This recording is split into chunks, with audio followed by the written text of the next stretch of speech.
Price Lord. மீட்பெரும் இரட்சகரும் ஆகிய இயேசு கிறிஸ்துவின் இனிய நாமத்தில் உங்கள் அனைவருக்கும் என் வாழ்த்துக்கள். இன்றைய வேத வசனம் எசாயா புத்தகம் 58வது அதிகாரம் 7ஆம் வசனம். பசியுள்ளவனுக்கு உன் ஆகாரத்தை பகிர்ந்து கொடுக்கிறதும், துரத்துண்ட சிறுமையானவர்களை வீட்டிலே சேர்த்து கொள்கிறதும், வஸ்திரமில்லாதவனை கண்டால் அவனுக்கு வஸ்திரம் கொடுக்கிறதும், உன் மாம்சமானவனுக்கு உன்னை ஒளிக்காமல் இருக்கிறதும் அல்லவோ எனக்கு உகந்த உபவாசம்.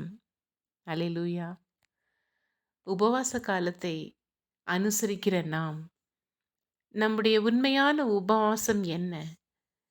நம்முடைய உபவாசத்தை நம் தேவனாகிய கர்த்தர் ஏற்றுக்கொள்கிறாரா என்று நாம் ஒரு விசை சிந்திப்போமா?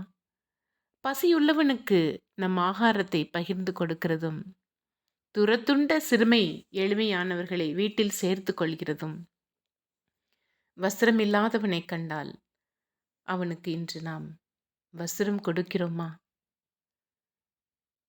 நம் மாம்சமானவனுக்கு யாராக இருந்தாலும் சரி, அது சொந்தமோ உற்றாரோ உறவினரோ நண்பரோ அயலானோ, அவரை நாம் மதித்து அவருக்கு முன் நம்மை ஒழிக்காமல் இருக்கிறோமா?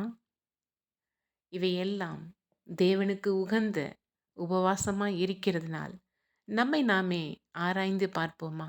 எவ்விதமான உபவாசம் இன்று நாம் செய்கிறோம்? நாம் எப்படி தேவனை மகிமைப்படுத்துவோம்? அவரை சந்தோஷப்படுத்தவே நாம் உபவாசம் செய்கிறோமா?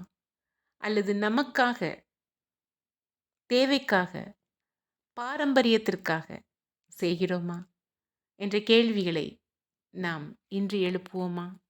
God bless you.